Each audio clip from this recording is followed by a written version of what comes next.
ऐसा नहीं है कि कई कई लड़के बेटियां बेटे अगर सोचे कि हम जीन्स पहने, हम टी शर्ट पहने, हम आज के फैशन के हैं, हम आज के फैशन के हैं, हमें कोई मतलब नहीं भगवान की भक्ति से, हमें कोई मतलब नहीं भगवान के भजन से। मैं उनसे कहना चाहूंगा, जिंदगी में आप पहनावा कैसा भी पहनो, कैसा भी भोजन करो, पर निवेदन है अपने सनातन धर्म को लेकर आगे बढ़ो तो जिंदगी सार्थक हो।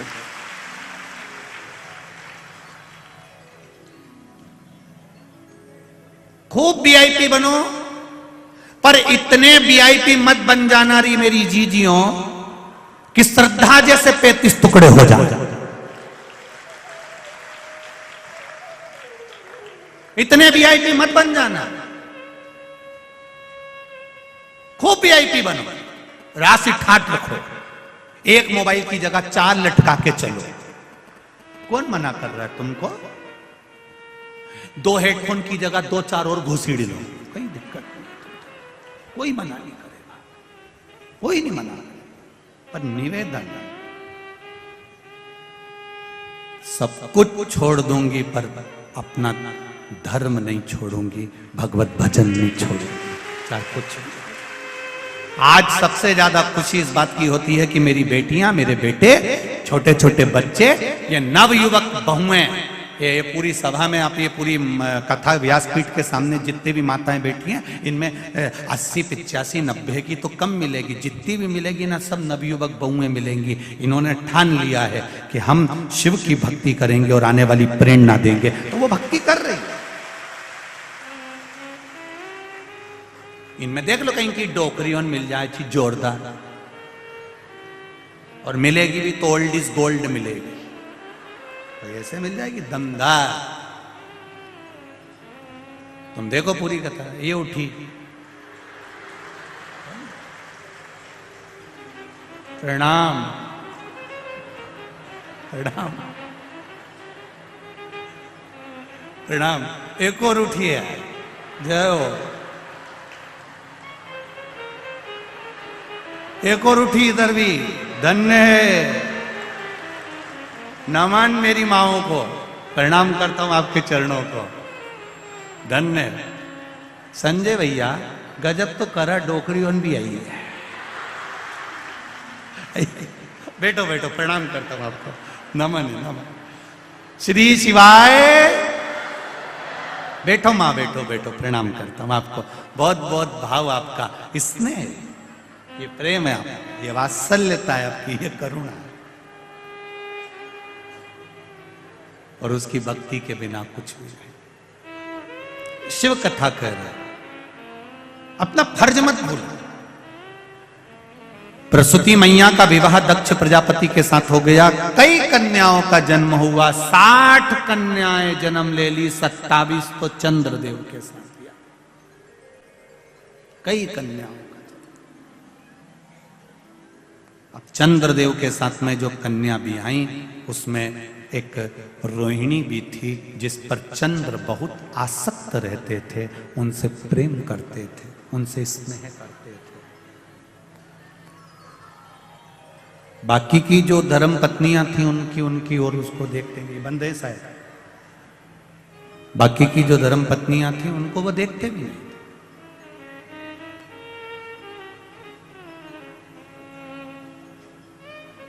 उनको देखना बंद कर दिया, केवल रोहिणी की ओर उनकी आसक्ति ज्यादा थी। सारी की सारी कन्याएं रोती बिलखती अपने पिता के पास में गई। पिताजी, मन में संशय है,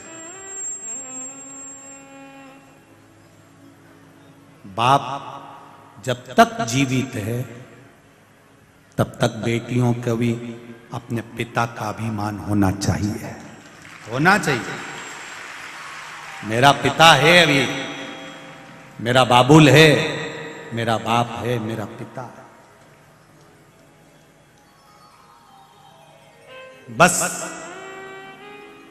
तुम्हारा पिता तुमको पढ़ने से मना नहीं करता, बड़े बड़े शहर में भेजने से मना नहीं करता, तुम्हारे कपड़ों के लिए मना नहीं करता, बस मेरा बेटियों से एक निवेदन पहले भी रहा है, आज भी रहेगा।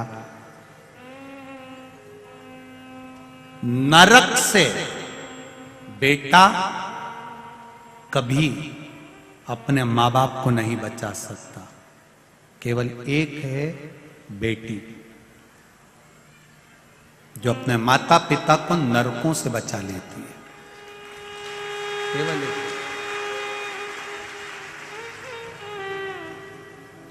बेटी अपने माँ बाप को नरक से कैसे बचाती है? अपने माता पिता के द्वारा कन्या दान कराकर। दुनिया का सबसे बड़ा दान होता है कन्यादान। घर में अगर बेटी ने जन्म लिया है और उस बेटी का कन्यादान अगर माँ बाप ने नहीं किया है, तो माता पिता को 94 तरह के नरक भोगना पड़ते हैं। ये बेटी ही है जो अपने माँ बाप को नरक से बचा सकती है। आप रहो कितने भी वीआईपी रहो, कितने भी ठाट से रहो, तुम कितने भी एंजॉय करो अपनी जिंदगी का, पर जब विवाह संबंध का समय आ जाए तो अपने माँ बाप के से जाकर कह देना, पापा आप बोलोगे, माँ आप बोलोगी, विवाह में वहां करूंगी।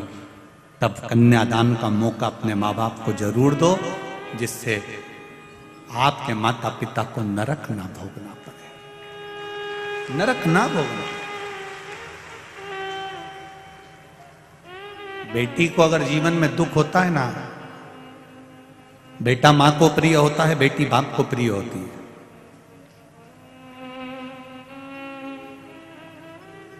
जब बेटी की विदाई होती है तो लोग कहते हैं कि मां बहुत रोती है। शिव महापुराण की कथा कहती है कि बेटी की विदाई में जितना मां नहीं रोती, उससे दुगना उसका बाप रोता है, दुगना बाप रोता है।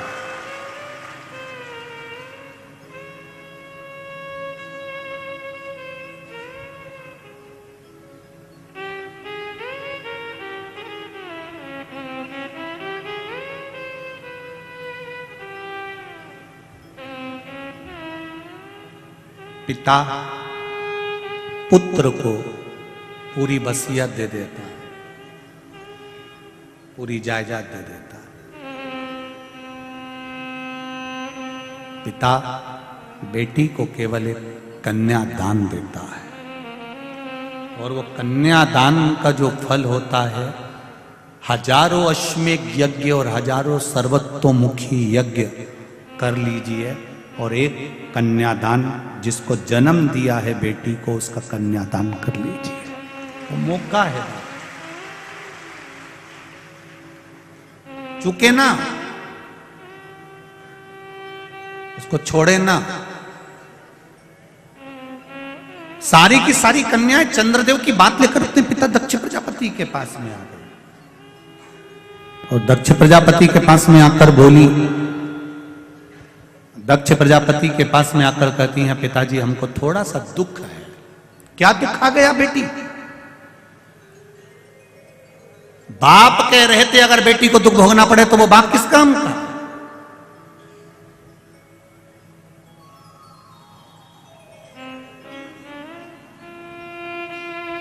क्या दुख है बोल? आपके जो दामाद हैं जमाई, वो केवल रोहिणी से स्नेह करते हैं, बाकी के किसी धर्म पत्नी पर उनका ध्यान नहीं है। महाराज, पिता का फर्ज है कमा कर लाना, पिता का फर्ज है बच्चों को अच्छी एजुकेशन देना, पिता का फर्ज है बच्चों को अच्छे कपड़े पहनाना, पिता का फर्ज है बच्चों को अच्छा खाना खिलाना, पिता का फर्ज है बच्चे का पेट भरना, पत्नी का पेट भरना, परिवार का पेट भरना। यह पिता का फर्ज है। पिता कमा कर लाएगा, देगा, पेट भरने की जवाबदारी पिता की है, अच्छी एजुकेशन की जवाबदारी पिता की है, अच्छा घर बनाने की जवाबदारी पिता की है, अच्छी दुकान चलाने की जवाबदारी पिता की है, अच्छी परवरिश की जवाबदारी पिता की है।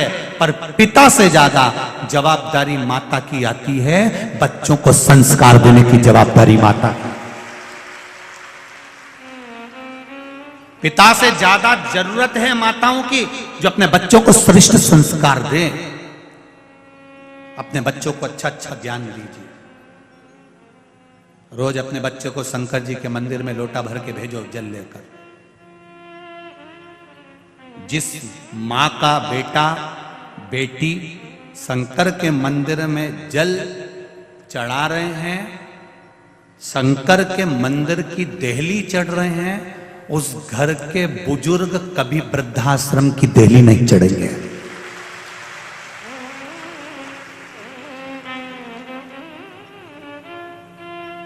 जिस घर के नवयुवक बेटा बेटियां, जिस घर के बच्चे शंकर के मंदिर की देहली चढ़ रहे हैं, शिव मंदिर में जा रहे हैं, एक लोटा जल चढ़ा रहे हैं, सफाई कर रहे हैं, शंकर के मंदिर में बेलपत्री चढ़ा रहे हैं, दिया लगा रहे हैं, उस घर का बूढ़ा आदमी कभी वृद्धाश्रम नहीं जाएगा।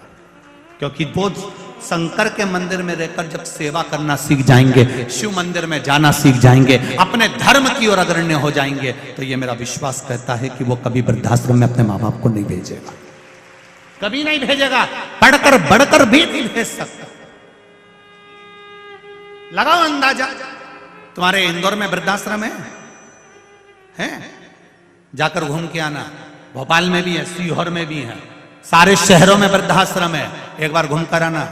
किसी सब्जी बेचने वाले के माँ बाप उस वृद्धाश्रम में नहीं मिलेंगे, किसी ठेला चलाने वाले के माँ बाप वृद्धाश्रम में नहीं मिलेंगे, किसी जूता बनाने वाले के माँ बाप वृद्धाश्रम में नहीं मिलेंगे। वृद्धाश्रम में अगर बूढ़े मिलेंगे तो किसी अच्छे अच्छे पढ़े लिखी औलादों के माँ बाप वृद्धाश्रम में मिलेंगे।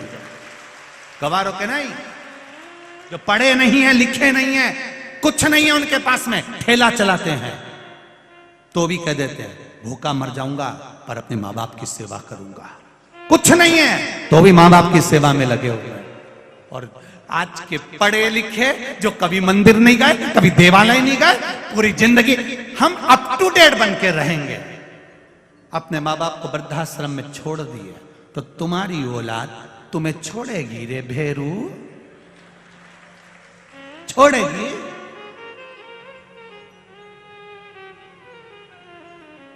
कौन छोड़ने वाला? लोग कहते जरूर हैं सीहोर वाला महाराज को कथा नहीं आती, अड़ा टेढ़ा बोलता है, तो क्यों सुनते हो? रिमोट तो तुम्हारे पास में ही है, चैनल चेंज, महाराज भी चेंज, 2 मिनट के अंदर रिमोट तुम्हारे हाथ में। थोड़ा बुरा लग सकता है पर अपनी आने वाली समय सीमा को देखिए। डॉक्टर बनो, इंजीनियर बनो, कलेक्टर बनो, एसपी बनो, तुम्हारी मर्जी, पढ़े तुम जितना पढ़ना चाहो दिल से पढ़ो, खूब विद्वान बनो, खूब आगे बढ़ो, पर उसके साथ में संस्कारित भी बनो, झुकना सीखो। थोड़ी नम्रता अपने भीतर लेकर आओ, थोड़ी सी अगर नम्रता होगी तो जीवन की सार्थकता होगी।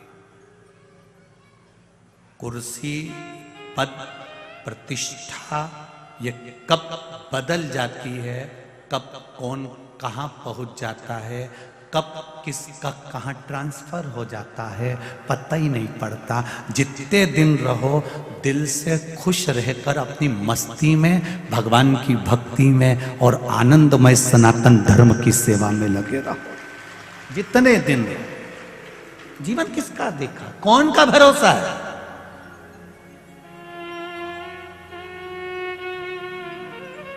पापड़ बने की बने रह जाते हैं रीजीजियों, बड़ी की भरी बरनी रखी रह जाती है। आम का अचार डाला था, पूरा भरा की भरा रह गया और काकी नहीं पड़ जाती है, सब धरा रह गया। कौन खाएगा, कौन पिएगा, पापड़ कौन सेकेगा, सब गया, गए,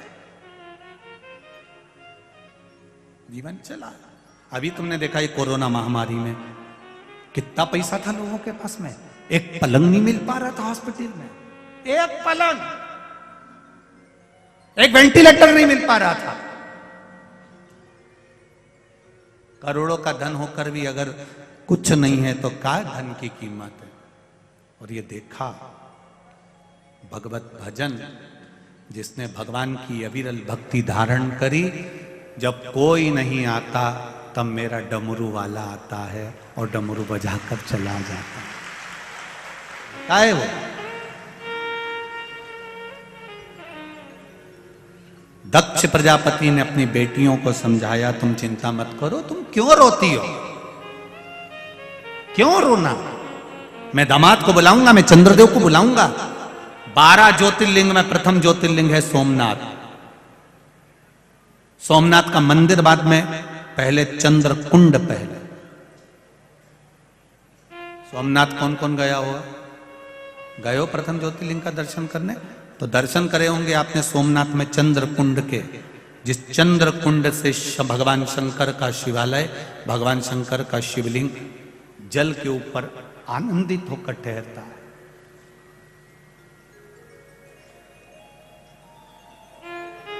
भगवान द्वारिकाधीश को क्या पड़ी थी मेरे द्वारकानाथ को, मेरे भगवान कृष्ण को क्या पड़ी थी? जरा विचार करिए कि द्वारिका छोड़कर सोमनाथ की पावन धरा पर भालुका क्षेत्र में आकर फिर पीपल के पेड़ के नीचे लेटे और उनके चरणों में वहां पर बाण लगा।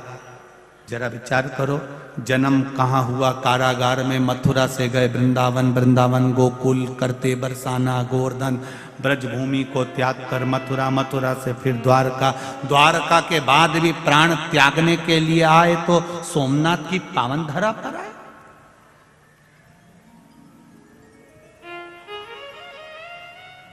भालका क्षेत्र में, सुंदर क्षेत्र क्या, जरा विचार करिए। जब भगवान कृष्ण को प्राण त्यागना है, अपने प्राण छोड़ना है, और भगवान कृष्ण आज मौन होकर बैठे हुए, भगवान कृष्ण आज मौन है। पूछा गर्गाचार्य बाबा ने आकर, कन्हैया क्या बात है मेरे वसुदेव, मेरे कृष्ण, आज आप मौन दिख रहे हो, हुआ क्या आपको? विष्णु पुराण कहती है, कुर्म पुराण कहती है, गर्ग संहिता कहती है और श्रीमद् भागवत कहती है। गर्गाचार्य बाबा ने पूछा कि हुआ क्या है कि आज मेरा कृष्ण मौन होकर बैठा हुआ है, मेरा ठाकुर आज मौन है। भगवान कृष्ण कहते हैं मेरा जन्म कारागार में हुआ, आया मैं द्वारिका का राजा भी बना, मैं कुरुक्षेत्र के मैदान में युद्ध भी कराया है मैंने। उस मैदान के युद्ध में ना जाने कितने मरे भी होंगे, कितने मरे भी होंगे। बस अब इस शरीर को जब छोड़ूं, इस शरीर को जब मैं त्याग करूं, तब मैं सारे बंधनों से मुक्त होना चाहता हूं। सब बंधन छूट जाएंगे।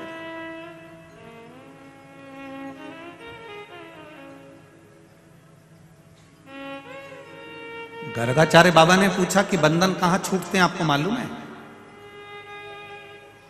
भगवान कृष्ण से पूछा जा रहा है कि बंधन कहां छूटते हैं, आपको मालूम है? भगवान कृष्ण कहते हैं हां, मुझे मेरे पिता नंद बाबा ने यह बताया था कि शिव के द्वार पर जब हम एक कदम चलकर जाते हैं तो जिंदगी के ना जाने कितने पाप और कितने बंधन कट जाते हैं। ना जाने कितने पाप और कितने बंधन केवल शंकर के द्वार जाने से कट जाते हैं। अभी आपको कथा के शुरू में कहा था कि कबड्डी खेलने वाला पाली छूकर आता है। दुनिया के लोग कहें बहुत भीड़ पड़ रही है, ग्राउंड में जगह नहीं है, तो भी निवेदन है आधे घंटे की सुनने आना। रोड पर खड़े होके तो सुनोगे, द्वार तक तो पहुंचोगे, दरवाजे तक तो पहुंचोगे, उसकी चौखट तक तो पहुंचोगे। बस उसका सानिध्य एक पल का, एक घड़ी का, एक क्षण का मिल जाए, फिर वो जाने मेरे बंधनों से टूट जाता है, सारे पाप समाप्त हो जाते हैं। कहां? शिव के द्वार पर पहुंचने से, शंकर की कथा तक पहुंचने से, शिवालय तक पहुंचने से, भगवान की देवालय तक पहुंचने से बंधन मुक्त हो गया। और होता है संसार के जितने लोग मरने के बाद शमशान जाते हैं, वहां पर बंधन छूटते कि नहीं छूटते, इनसे पूछ लो। ये जितने लोग जाते हैं आग लगाने के लिए मुर्दे में, उनसे पूछना। पहले चतुर लोग पूरे बंधन काट दो, धागा काट दिया, ये काट दिया, वो काट दिया, कपड़े वपड़े सब फाड़ फुड़ा दिए, बेकार सब उतार के चंदन का बूरा लगा दिया, घी चुपड़ दिया, सब कुछ आंखों पे कपूर रख दिया, ने निपटा ही दिया, ने जला दिया, आग लगा दिया, सब बंधन से मुक्त। अब बेटा रोते रोते कह रहा है शमशान में पिताजी जल गए, ताऊ काका दादा परदादा आग लगा दी तुमने, अब यहां कौन रहेगा, मेरा दादा अकेला रहेगा। तब परिवार के लोग कहते हैं ऐसा मत बोलो, अब ये बंधनों से मुक्त हो गया है। बच्चे ने पूछा बंधन से मुक्त कब होता है व्यक्ति, तो कहा जब वो शिव की शरण में जाता है। शंकर भगवान शमशान में रहते हैं, जो उनके पास गया वो बंधनों से मुक्त हो गया, फिर कोई बंधन, कोई बंधन।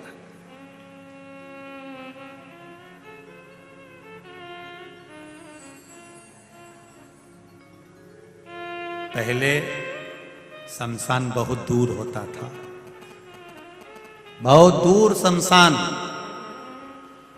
गांव से बाहर।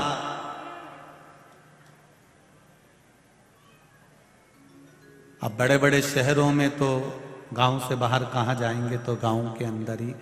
अब धीरे धीरे लोग बस्ती बस्ती चली गई, बसते चले गए, पास में ही शमशान हो गया, बिल्कुल नजदीक।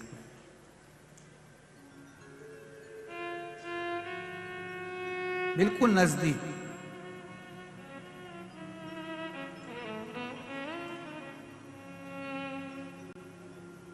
पहले लोग शमशान से डरते थे,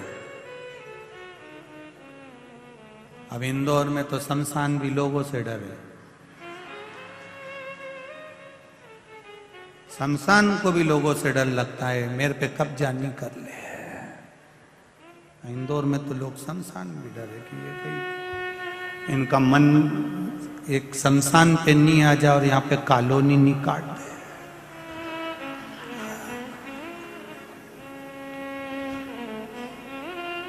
फिर कह दिया तो फिर कहीं का कहनी साहब ये तो शमशान था और केस लड़ने में जिंदगी निकल जाए।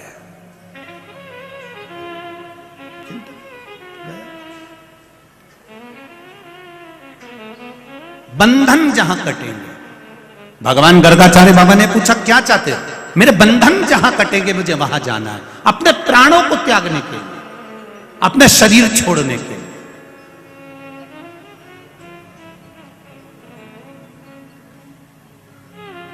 कहां जाना चाहते हो, शंकर का द्वार। द्वारका से बहुत दूर नहीं, नजदीक है भालका क्षेत्र। आप लोग गए होंगे, जो लोग सोमनाथ जी गए होंगे वो जानते हैं। थोड़ा सा गूंज कम करिए। जो सोमनाथ जी गए होंगे उनके स्मरण में होगा, जहां भगवान कृष्ण के चरण में बाण लगा है पीपल के वृक्ष के नीचे, वहां पर आप लोग भी दर्शन करने गए होंगे। कौन कौन गए, हाथ उठाइए। हाँ गए गए गए, चलो ठीक है, दल दल बहुत सारा हो, वहां गए हो। तो तुमने कभी विचार करा कि भगवान तो द्वारका में रहते थे, ये द्वारका छोड़कर यहां क्यों आए? यहां पीपल के वृक्ष के नीचे टेका लगा के बैठे हाथ का, और चरण पर चरण और बाण लग गया। कभी विचार किया तुमने कि अपन दर्शन तो करे, पर ये समझ में नहीं आया कि वो द्वारका और द्वारका से इतनी दूर आके इन्होंने यहां सोमनाथ के पास में अपने प्राणों को त्यागा। कारण क्या था?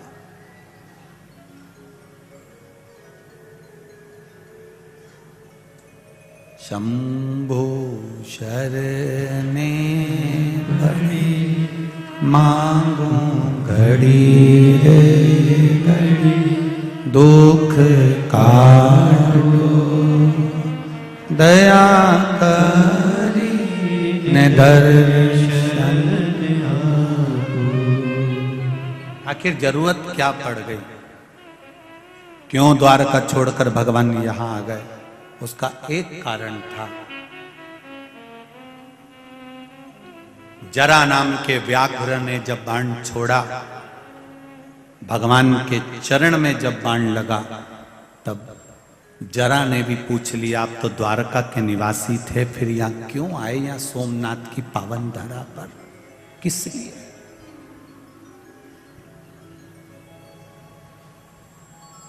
भगवान कृष्ण ने कहा, जरा तू रो क्यों रहा है? जरा नाम का व्याघ्र कहता है कि रोना इस बात का आ रहा है कि मैंने आपके चरणों में बाण लगा दिया, आपको कष्ट कितना हो रहा होगा। भगवान कहते हैं त्रेता का बंधन आज सोमनाथ की पावन धरा पर आकर द्वापर में टूट गया। मैंने, भगवान कह रहे हैं, राम अवतार में मैंने तुझको छुपकर बाण मारा था बाली, आज तूने छुपकर मुझे बाण मार दिया। ये सोमनाथ की धरा है, बंधन टूट गया। एक बात अपने जीवन में उतार कर रखिए, जितने लोग आस्था चैनल पर कथा सुन रहे हैं, जितने फेसबुक यूट्यूब पर सुन रहे हैं, और जितने लोग इंदौर की यह पावन धरा पर मां अहिल्या की गोद में बैठकर कथा सुन रहे हैं, उनसे निवेदन करना चाहूंगा, आप जब, जैसे प्रत्येक मनुष्य प्रतिदिन पाप करता है, झूठ भी रोज बोलेगा, कपट भी रोज करेगा, बेईमानी भी रोज करेगा, प्रपंच भी रोज करेगा। हम कितना भी मना कर दे, सीहोर वाला महाराज कितना ही बोल दे कि तुम झूठ मत बोलो, तो तुम नहीं मानो कहीं तुम। रेंदो रे दादा, अभी 2 मिनट में फोन उठाओगे, कोई पूछ ले कहां है, दुकान पे बैठा, और बैठे यहीं, कहीं का गाड़ी चलाते चलाते फोन लगा दे, कहां हूं, बस पलासिया तक पहुंच गया, कहीं नहीं पहुंचा, राजवाड़ा पे पड़ा। इतना झूठ, पल पल झूठ। अब इतना झूठ बोलो और तुम सोचो कि शिव पुराण की कथा सुनवाने में तो तरीज जाऊंगा, ये झूठा हुआ।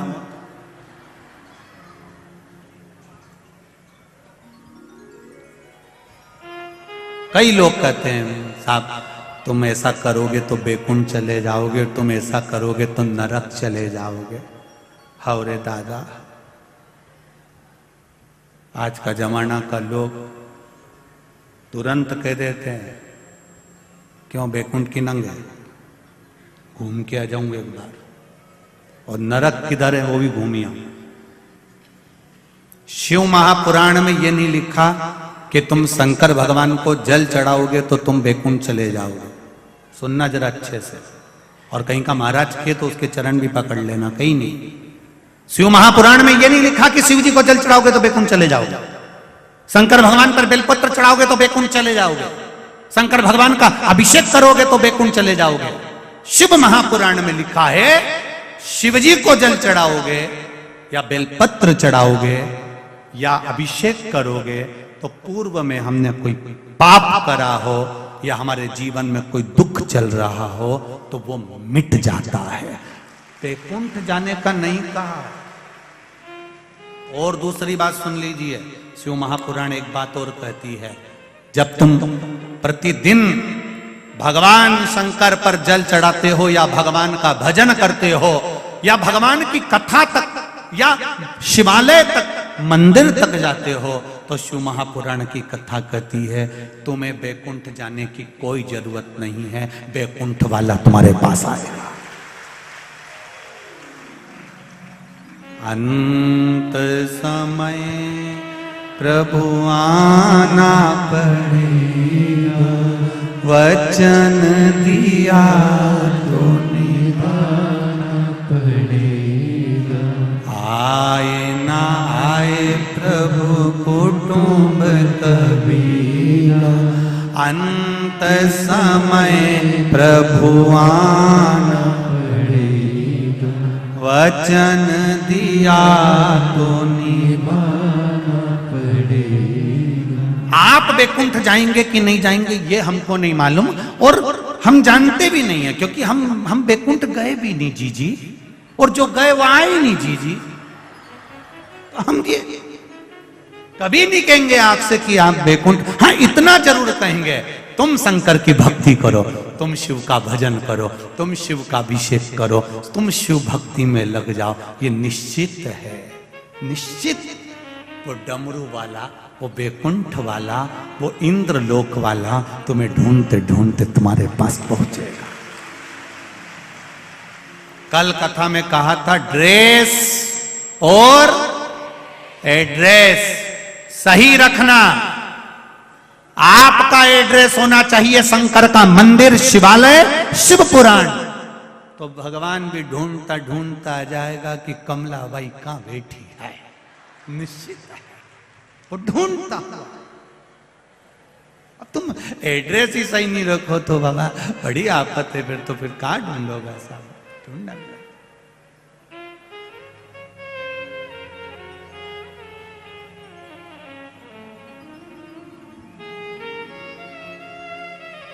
जैसे इंदौर के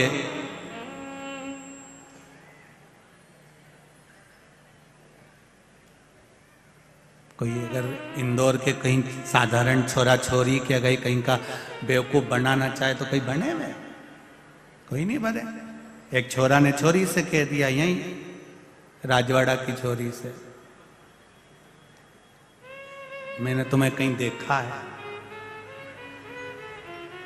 छोरी तुरंत बोल दी है, बेरू बनाई क्या रखे तेरे को कहीं का, मैं तो कहीं नहीं दिखूं। जाती हूं शिव मंदिर, शंकर भगवान का श्रृंगार करती हूं, शिव मंदिर का स्मरण करती हूं, शंकर का गुणगान करती हूं, शिव की भक्ति में डूबी रहती हूं। उसके सिवाय मैंने अगर एक से संबंध जोड़ लिया मेरे महादेव से, तो मुझे दूसरे से संबंध जोड़ने की जरूरत ही नहीं पड़ती।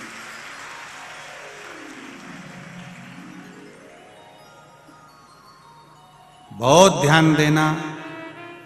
छोरी छोरा, छोरी का जरा सा मोबाइल खराब हो जाए तो छोरा बैलेंस डलवा देता है, क्योंकि वो उससे स्नेह करता है। कपड़े दिला दे, सामान दिला दे, मोबाइल गिर गया तो मोबाइल दिला दे।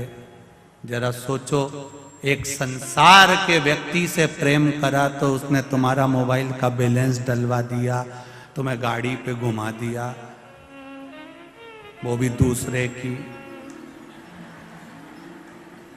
कहीं से सुधरने आई थी। जरा सा प्रेम हुआ, उसने बैलेंस डलवा दिया, तुम्हारा खर्चा उठा रहा है। कितने साल उठाएगा?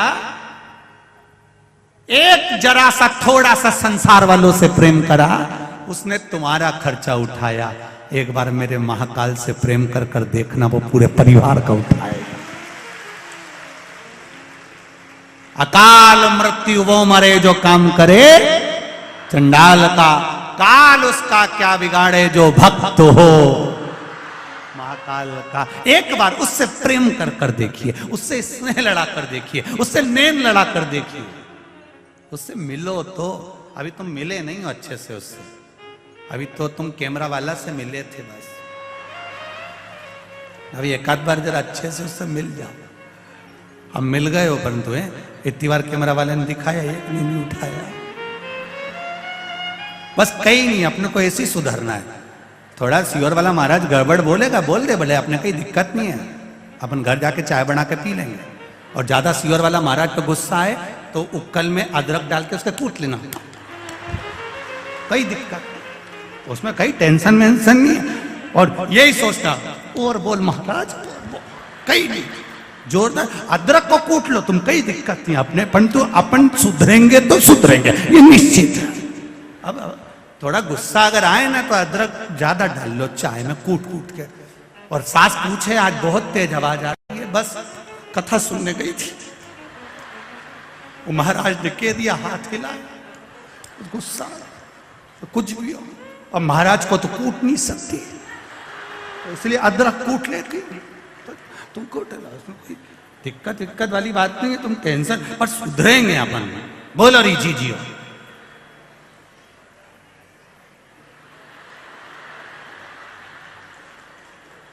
बस सुधरेंगे।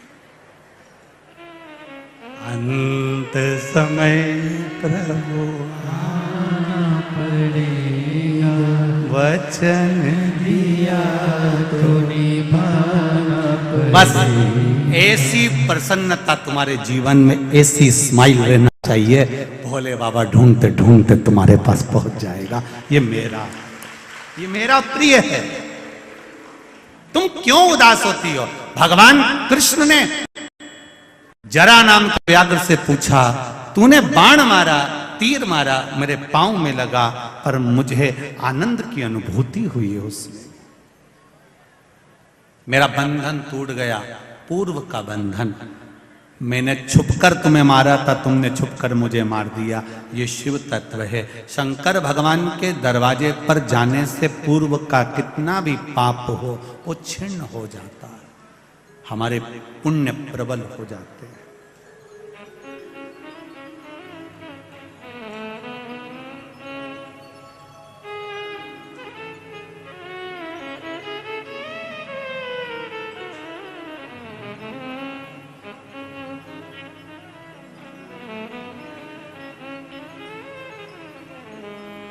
भगवान की अविरल भक्ति प्राप्त हो जाती है।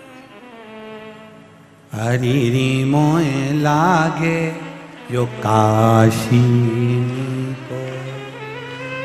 चंद्रदेव, आप एक पर अपना स्नेह रखते हो, बाकी के सब पर स्नेह नहीं होता। चंद्रदेव ने कहा आगे से गलती नहीं होगी। सारी रानियों पर बराबर का स्नेह करा। थोड़े दिन बाद चंद्रदेव वापिस वैसे की वैसे ही हो गए। रोहिणी पर उनका स्नेह प्रबल हो गया। फिर वापिस उन्होंने सब पर स्नेह करना बंद कर दिया। शिव कथा कह रहे, शिव महापुराण की कथा कर रहे। अब की बार चंद्र को बुलाया और चंद्रदेव को बुलाकर कहा कि चंद्रदेव, तुमने फिर गलती कर दी है। मैं श्राप देता हूं तुमको चंद्रदेव, तुम्हारी काया का तुमको जो अभिमान है ये काया छिन्न हो जाए। चंद्रदेव की काया छिन्न हो रही, टपक रही।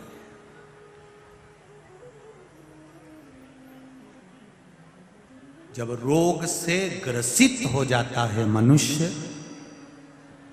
किसी का एक्सीडेंट हो गया, कोई रोग आ गया, कोई बीमारी आ गई, तब उसको याद आता है कि मुझे शिव की शरण जाना। और शिव महापुराण की कथा कहती है जब हम गंभीर बीमारी से ग्रसित होंगे तब भगवान के पास जाएं। उससे अच्छा है शरीर में अगर थोड़ा भी रोग आया है तो हम उससे पहले ही क्यों ना भगवान की भक्ति में डूब जाएं, भगवान की शरण में चलें। बहुत पत्र हैं, इन पत्रों में लिखा है, बहुत सी पत्रों में किसी का एक कैंसर वाला पत्र आया है कि कैंसर जैसी बीमारी हो गई थी पर बाबा ने कृपा कर कर हमारे कैंसर को ठीक कर दिया। यहां तक पत्र हैं, पत्र बहुत हैं। चंद्रदेव रो रहे हैं, शरीर में कष्ट हो गया।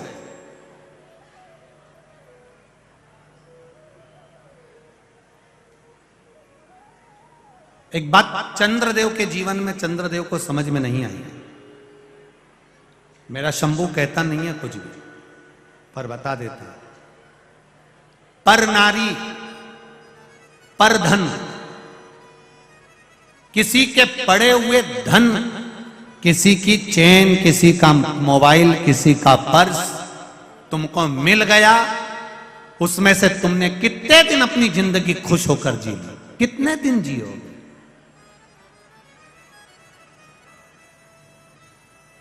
फिर वापिस वही रोना जिंदगी का, और उससे अधिक रोना जीवन का है, और ज्यादा रोना है। पर धन पर नारी पर जब गलत दृष्टि दी जाती है तो यह निश्चित है कि व्यक्ति को रोना तो पड़ता है।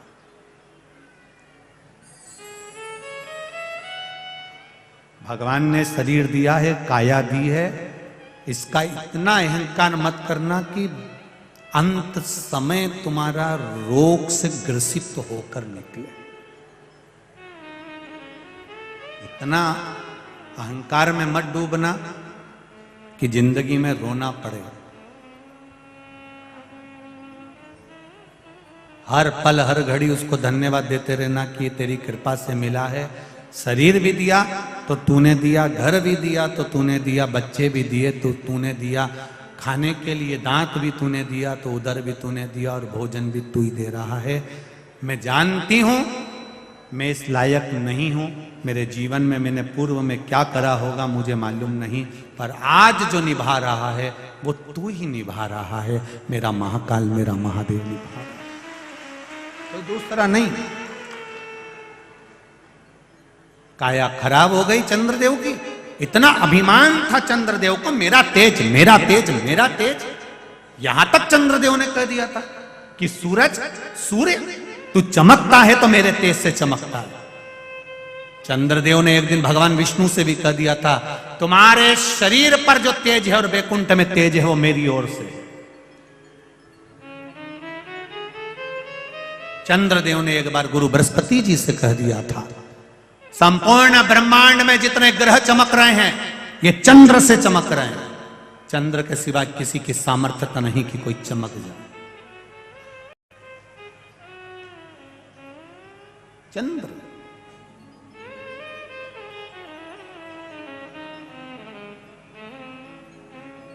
सारा अहंकार, काया का जो अभिमान था वो ले गया, पड़ा है कोई मतलब का।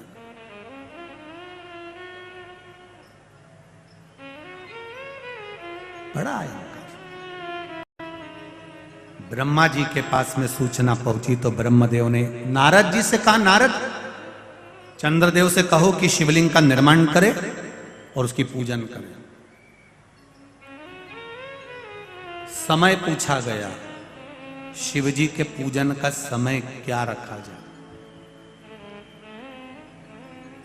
ब्रह्मा जी ने कह दिया, चंद्रदेव से कह दो संसार में जन्म लेने वाले मनुष्य का मौत का समय बता दे कि मरेगा कब। जब इंसान को मृत्यु का समय नहीं मालूम कि कब मरेगा तो पूजन का समय क्या पूछना। हर पल दिन रात भगवान की भक्ति ऐसे करो कि मैं अगले पल जीवित रहूंगा कि नहीं रहूंगा। जब मौत का ठिकाना नहीं तो मरने का क्या ठिकाना, भजन का क्या ठिकाना। कोई कहता भगवान का भजन दिन में करो रात में मत करो, कोई कहे शाम को करो सुबह मत करो, कोई कहे अभी करो बाद में मत करो। सबकी सुनो। परशु महापुराण कथा कह रही है कि कब मरोगे तुमको मालूम है क्या।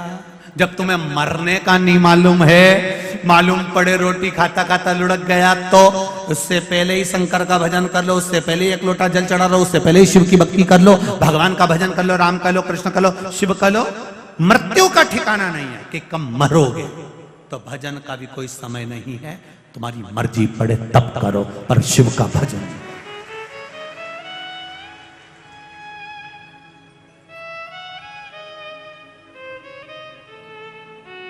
तुम्हारा मन पड़े तब भगवान का भजन करो। कब कब कई माताएं कहती है हम रजस्वला धर्म से हो गए तो क्या महाराज जी भगवान का नाम नहीं लेना चाहिए।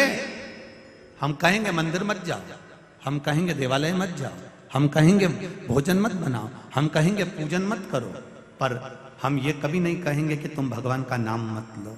हर घड़ी, हर पल, हर क्षण, हर समय तुम्हारा जब मन पड़े तब भगवान का नाम लो। भगवान के नाम लेने के लिए कभी भगवान ने मना नहीं करा कि मेरा नाम मत लो। जैसे उदर भरने के लिए भोजन जरूरी है, आत्मा की तृप्ति के लिए भजन जरूरी। क्या घर में सूतक लग गई, सावड़ लग गई, घर में बच्चा हो गया या कोई मर गया तो क्या हम भगवान का नाम नहीं ले? कौन मना करता कि भगवान का नाम ना लो? पूजन मत करो, मंदिर मत जाओ, आरती पूजन का स्मरण मत करो, पर नाम तो लो। नाम लेने में कोई मना नहीं। स्वाद के चक्कर में शरीर खराब हो जाता है और विवाद के चक्कर में दिमाग खराब हो जाता है, मन खराब हो जाता है।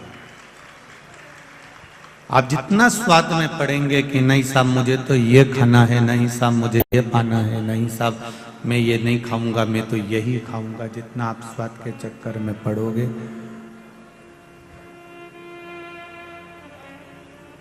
स्वाद उदर को और शरीर को दोनों को समाप्त कर देता है। और विवाद बुद्धि को, मन को, दोनों को खराब कर देता है। एक थोड़ी सी देर का स्वाद होता है, हमने जरा रात्रि को भोजन ज्यादा कर लिया तो मालूम पड़े शरीर में निंद्रा ही प्रवेश नहीं कर पाई, नींद ही नहीं आई। हमने थोड़ा सा किसी से विवाद कर लिया, थोड़ा सा विवाद करा, वो विवाद इतना चला इतना चला इतना चला कि वो बुद्धि में बैठ गए। पहले भी कथा के माध्यम से कहा है, आज फिर कह रहे हैं इस इंदौर की पावन धरा पर, एक चीज का अपने भीतर जरूर उतार कर रखना, क्रोध कुछ देर का आता है, ज्यादा से ज्यादा 10 मिनट, 5 मिनट, 2 मिनट, 4 मिनट का क्रोध रहेगा। उस क्रोध में आपने अपने घर में से डंडा उठाया, तलवार उठाई, चाकू उठाया या कोई शस्त्र उठाया, बंदूक उठाई और मालूम पड़े किसी के सिर को फाड़ दिया, किसी के पांव को तोड़ दिया, किसी के हाथ को तोड़ दिया, किसी को ज्यादा चोट लग गई। एक विचार करना जरा, 10 मिनट का क्रोध आया है, 8 मिनट का क्रोध आया है, 15 मिनट का क्रोध आया है, 10-15 मिनट ने 10-5 मिनट ने आपका जिंदगी बर्बाद कर दी। आपने किसी का सिर फोड़ दिया, आपने किसी का हाथ पांव तोड़ दिया। सारे मोहल्ले के लोग, सारे गांव के लोग, सारे नगर के लोग आपको समझा रहे थे कि मत कर, ऐसा मत कर, और कुछ लोग ऐसे थे जो तुम्हें उत्साह रहे थे, हाँ हाँ लेके आ डंडा, अपन देख लेंगे, कोई अपन डरते हैं किसी से, ला जरा लेके आ डंडा, उठा के ला डंडा, और तुम पीछा पकड़कर और तुमने उसका मार दिया। 10 मिनट, 15 मिनट, 5 मिनट, 20 मिनट का क्रोध था। उस 15 मिनट, 20 मिनट, 5 मिनट के क्रोध ने आपसे इतना गलत काम करवा दिया कि वो 10 मिनट का क्रोध तो तुम्हारा 10 मिनट बाद समाप्त हो गया, पर वो 10 मिनट के क्रोध ने तुम्हें 10 साल की जेल करा दी और थाने में पड़े। कितनी देर लगी थी? मात्र 10 मिनट में तुम डंडा लाए, सिर फोड़ा, हाथ पैर तोड़े, सब कुछ हो गया। लोगों ने वाहवाही भी कर दी, लोगों ने बचाने का भी काम कर दिया, सब अपने अपने घर में चले गए और तुम अकेले अब थाने का चक्कर काट रहे हो, अदालत का चक्कर काट रहे हो, तुम अकेले अब परेशान हो रहे हो और यहाँ वहां भटक रहे हो। अब तुम वकील साहब के भी हाथ पैर जोड़ रहे हो, थानेदार के भी हाथ पैर जोड़ रहे हो, सबके हाथ पैर जोड़ना पड़ रहा है। इसलिए शिव महापुराण की कथा कहती है, स्वाद और विवाद इन दोनों से दूरी बनाकर रखोगे तो शरीर और बुद्धि और मन अच्छा रहेगा।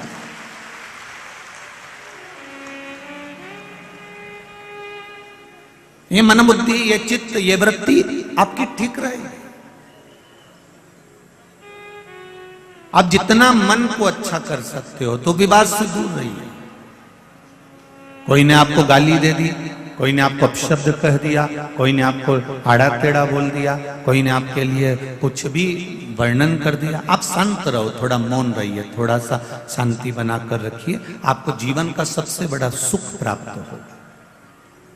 मेरे भोलेनाथ, मेरे शंकर, मेरे देव अधिदेव महादेव फालतू के विवाद में पड़ते ही नहीं थे। पार्वती मैया अगर कुछ बोलती भी थी तो शिव जी यहां से सुने, यहां से निकाल देते थे। धर्म पत्नी ने अगर सास के लिए, ननंद के लिए, देवर के लिए, जेठ के लिए, परिवार के लिए अगर कुछ बोला भी है तो उसमें सावधानी आपकी होना चाहिए कि हमें इस बात के लिए विवाद नहीं करना है, क्योंकि ये तो संसार है।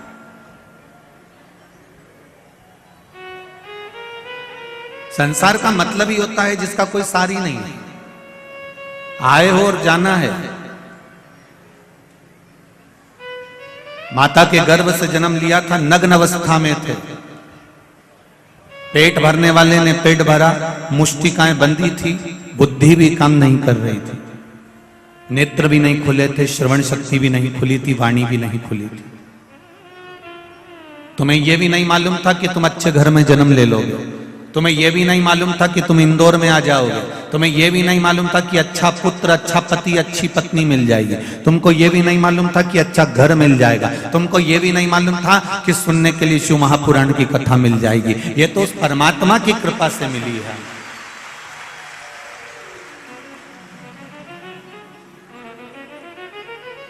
जब भी किसी मांगने वाले को देखो, जब भी किसी भिक्षुक को देखो, जब भी किसी 3 बत्ती 4 बत्ती चौराहे पर जाओ, राजवाड़ा के चौराहे पर जाओ, पलासिया के चौराहे पर जाओ, आप चाहे सपना संगीता चौराहे पर जाओ, जिस चौराहे पर जाओगे और वहां कहीं कोई मांगने वाला अगर तुम्हारे कांच को बजा रहा है और तुम देख रहे हो कि यह मांगने वाला मांग रहा है, उसको देखकर उसी समय पर तुम कुछ देओ ना देओ वो तुम्हारे ऊपर है, पर महादेव को धन्यवाद जरूर देना कि तूने मुझे यहां खड़ा नहीं करा।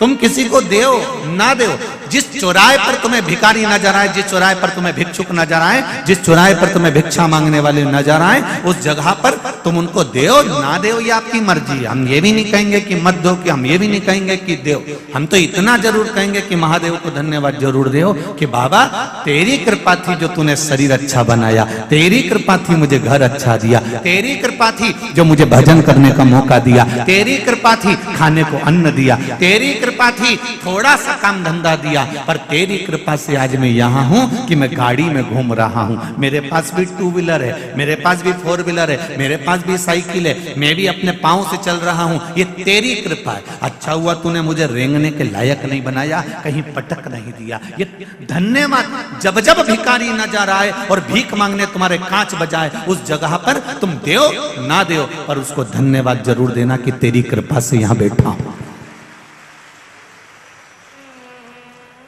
गाड़ी चला रहे हो, डीजे चल रहा है, गाड़ी में बॉक्स चल रहे हैं, मोबाइल चल रहा है और कांच बजाने वाला जब कांच बजा रहा है, भैया कुछ दे दो, भैया कुछ दे दो, तो उस समय पर तुम देना ना देना पर उसको धन्यवाद जरूर देना। थोड़ी देर आवाज कम करना, साउंड कम करना, और जब भीख मांगने वाला भिक्षा मांगने चौराहे पर खड़ा हुआ हो, उस जगह पर तुम जम के मन से कहना अपने परिवार के साथ, तेरा शुक्रिया है मेरे भोलेनाथ जो तुमने मुझे 4 व्हीलर में बिठा कर रखा, तेरा शुक्रिया है शंभू मेरे महाकाल राजा, ये तेरा धन्यवाद है जो तूने मुझे यहां बिठाया, ये तेरी कृपा। क्योंकि तेरी कृपा नहीं होगी तो संसार का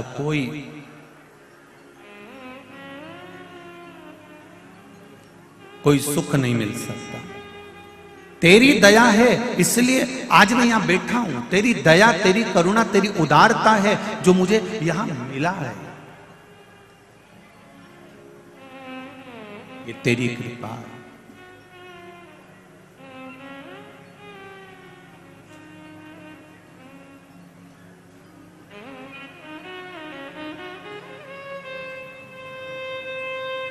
तुम्हारे दुख कटने में थोड़ा समय लग सकता है। वो कहते हैं ना, कोई जल्दी बनेगा, कोई लेट बनेगा।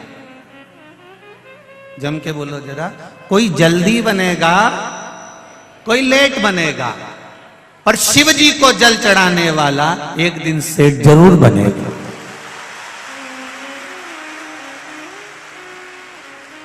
निश्चित है।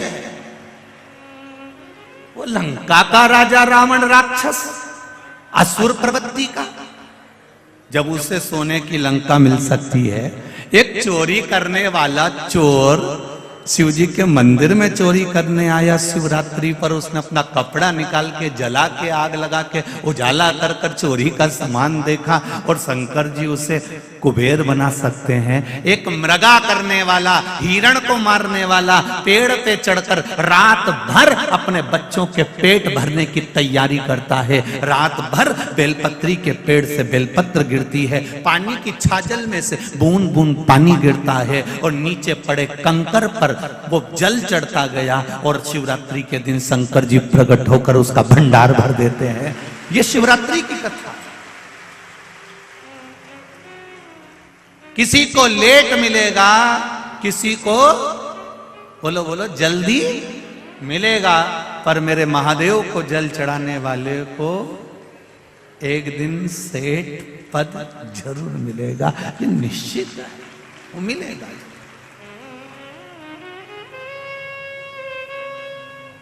अब आपको कहीं जाना नहीं है हो, कोई तुमसे कह दे वहां इतना बड़ा चमत्कार हो रहा है और गड़ा हुआ हंडा मिल रहा है, तो हमको भी बता देना, हम भी चले जाएंगे। हमें भी बता दो दादा, हम भी चले जाएंगे। अगर ऐसे गड़े हुए हंडे मिलते होते या बहुत बहुत चमत्कार होते होते, अंधविश्वास में मत पड़ना। फिर निवेदन है, इधर उधर भ्रम में भ्रांतियों में मत जाना। अगर ऐसे गड़े हुए हंडे मिलते होते तो ये जितने भी यहां बैठे हैं ना, ये एक कथा नहीं सुनते और वो हंडे वाले के यहीं पड़े होते। और हम भी काय को कथा बाजते, वहीं नहीं बैठ जाते। और ये इतने सारे भाई लोग सेवा कर रहे हैं, चाहे पुलिसकर्मी हो, चाहे गवर्नमेंट वाले हो, चाहे नगर निगम वाले हो, चाहे कैमरे वाले हो, चाहे साउंड वाले हो, चाहे ये म्यूजिशियन हो, चाहे जितने भी यहाँ बैठे, काय को यहाँ टाइम बर्बाद करेंगे भैया हंडे वाले के पास बैठे रहेंगे कि वो थोड़ी देर में कुछ घुमाएगा और निकाल के दे देगा। शिव महापुराण में शंकर भगवान ने माता पार्वती से कहा है, गीता जी में भगवान कृष्ण ने अर्जुन से कहा है, विष्णु पुराण में भगवान विष्णु ने लक्ष्मी जी से कहा है, ब्रह्मवृत्ता पुराण में ब्रह्मा जी का संवाद करते हुए स्वयं वीणा देवी से कहा है। वो संवाद आप भी अपनी जिंदगी में उतारना। शंकर भगवान माता पार्वती से कहते हैं कर्म प्रधान है, आप जितना कर्म करेंगे उतना फल आपके पास प्राप्त होता जाए। खूब मेहनत करो, दिल से करो, जो भी करना है ना दिल से करो। भोजन भी करो तो थोड़ा दिल से करो। भले रूखी रोटी होगी ना, रूखी है ना, ठंडी रोटी है ना, रूखी है ना, चिंता मत करना। जिसकी जिंदगी की शुरुआत रूखी रोटी से होती है, जो दुख सहन कर कर अपने जीवन को आगे बढ़ाता है, जो अपनी जिंदगी में शुरुआत के पल सबने निकाल दिया, सबने धक्का दे दिया, अकेला रूखी रोटी खा रहा है। जिसकी जिंदगी की शुरुआत रूखी रोटी से होती है, एक दिन वो चुपड़ी रोटी जरूर खाता ही निश्चित है। आप जिंदगी की शुरुआत में ये मत सोचो मेरा कौन साथ देगा, मैं अकेला पड़ गया, मैं अकेली पड़ गई, मेरा कौन साथ देगा, मेरा पास है कौन। उनके इतने पहचान वाले, उनके इतने रिश्तेदार, उनके इतने हैं, उनके इतने पहचान वाले, उनके साथ में इतने लोग हैं। अरे भाई ये छोड़ दो कि हमारा साथ कौन देगा।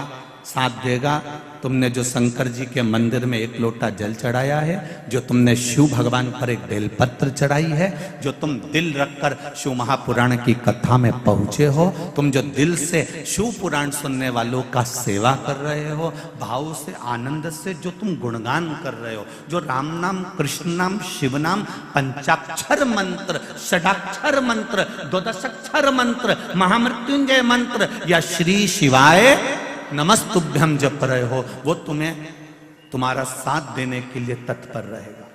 जिस समय पर द्रौपदी का चीर खींच रहा था, गुरु द्रोणाचार्य भी बैठे थे, भीष्म पितामह भी बैठे थे, उनके पति भी बैठे थे, धृतराष्ट्र और गांधारी भी बैठे थे। ऐसा कौन था जो नहीं बैठा था? सब उस सभा में बैठे हुए थे।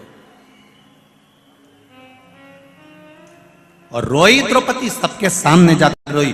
गुरु द्रोणाचार्य से बोला मैंने आपसे गुरु मंत्र लिया है, तुम मेरे गुरु हो, तुमने मुझे गुरु दीक्षा दी है, मेरा चीर खींच रहा है, ये मेरी साड़ी खींची जा रही है, तुम कुछ नहीं बोलोगे? साड़ी देख कर भी गुरु भी कुछ नहीं बोले और पांडव भी कुछ। इतना बड़ा वीर बैठा हुआ था भीम, इतना बड़ा बड़ा योद्धा बैठा हुआ था उस सभा में।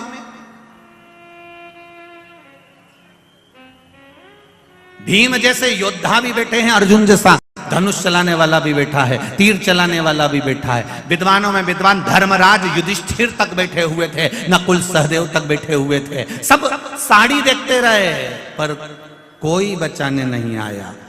अंत समय में फिर मेरे भगवान को आना पड़ा। उसी तरह जैसे भीम, अर्जुन, नकुल, सहदेव, युधिष्ठिर, भीष्म पितामह और धृतराष्ट्र, गांधारी, गुरु द्रोणाचार्य जितने थे ना, सब साड़ी देख रहे थे पर बचाने कोई नहीं आया। उसी तरह अंत अवस्था में पलंग पर पड़े रहोगे, सब नाड़ी देखते रहेंगे पर बचाने कोई नहीं आएगा। साड़ी देखने वाले भी बचाने नहीं आए और नाड़ी देखने वाले भी बचाने नहीं आए। अंत समय में केवल मेरा देव अधिदेव मां आएगा। अंत समय परमात्मा की ओर जाने में देरी मत करो। कितना विश्वास है आपका? जितने लोग इस पूरे ग्राउंड में बैठे हुए हैं लाखों की संख्या में, इससे डेढ़े पूरे ग्राउंड के चारों तरफ बाहर बैठकर होटलों पर कथा सुन रहे हैं। जितने अंदर हैं उससे डेढ़े बाहर।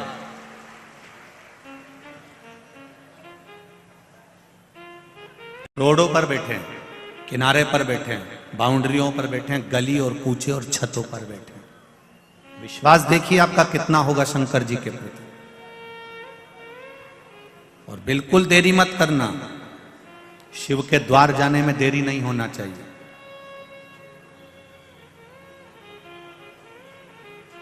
एक पत्र आया है, आज और कल का ही पत्र है, देख लीजिए।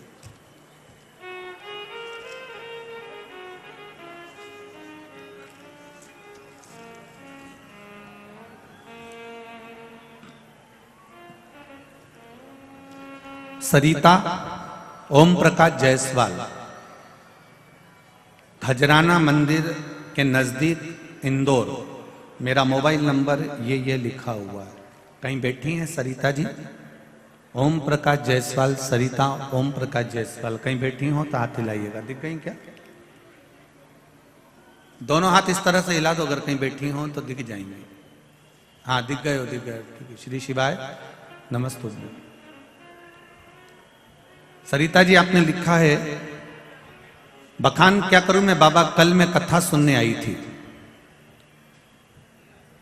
कल मैं कथा सुनने आई थी और मैं जिस चीज का बरसों से इंतजार कर रही थी वो मेरे साथ में कल हुई। गुरुजी, मेरी बाबा की कृपा से 4 साल पहले जो इंटरव्यू दिया था उसका रिजल्ट कभी नहीं आना था, पर बाबा की कृपा से मेरी रेलवे की नौकरी का रिजल्ट कल कथा सुनने पर यहां से जाते समय आ गया। यह पत्र है सरिता जी, ओम प्रकाश जायसवाल, खजराना, इंदौर। मोबाइल नंबर भी आपने दिया है, आपको बहुत बहुत धन्यवाद। बैठिए दीदी। श्री शिवाय नमस्तुभ्यम। बाबा की कृपा, मेरी रेलवे की जॉब का ऑर्डर, नौकरी का ऑर्डर कल आ गया। गुरुजी मैं कथा सुनकर जा रही थी और बाबा ने मेरा हाथ पकड़ दिया। ये शिव है, ये शंकर है।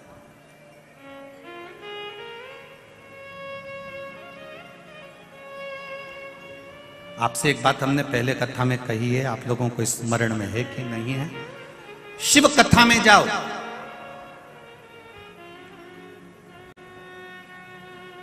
तुम्हारे गले की चेन, मंगलसूत्र, अंगूठी, ब्रेसलेट, पर्स, मोबाइल सब घर पर रखकर आओ। यहां जब आओ तो केवल शिव जी पर विश्वास लेकर आओ, उसके सिवा कुछ मत लाओ। केवल विश्वास लेकर आओ, केवल भरोसा, केवल दृढ़ता, उसके सिवाय कुछ नहीं।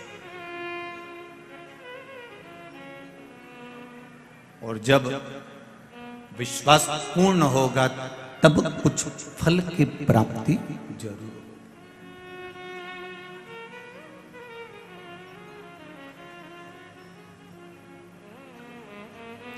कथा सुनने आते हो और कहते हो कि हम तो भगवान पर पूरा विश्वास लेकर आए हैं, पूरा भरोसा लेकर आए हैं और कथा सुनने आए हैं। मुझे तो नहीं लगता कई लोगों को देखकर कि आप कथा सुनने आए हो। सवेरे 8 बजे से 7 बजे से 6 बजे से पंडाल में आकर बैठे हो, तो किसके लिए बैठे हो? कैमरे वाले के लिए?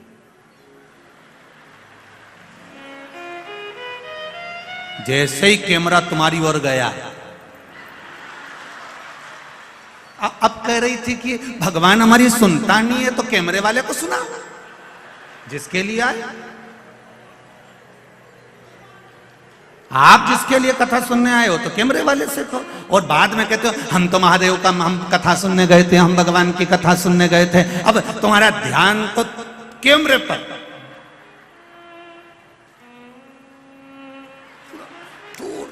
तुरंत बस उसने कैमरा उधर करा और तुम्हारा ध्यान गया और तुमने तुरंत।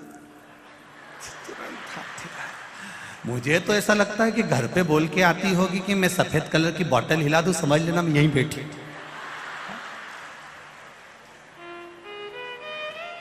तुम ए सुधर जाओ रे, और नहीं सुधरो तो सिधर जाओ रे, थोड़ा तो सुधरो। और बाद में कहते हो हम तो कथा, उसने दिल से सुनी, एक दिन भी नहीं लगा रिजल्ट आने में, आया कि नहीं आया, ये पत्र आया। और ऐसे कई पत्र पढ़े, अभी तो ये पढ़ने बाकी है, ये तो थोड़े बहुत पढ़े हैं जो पढ़े हुए।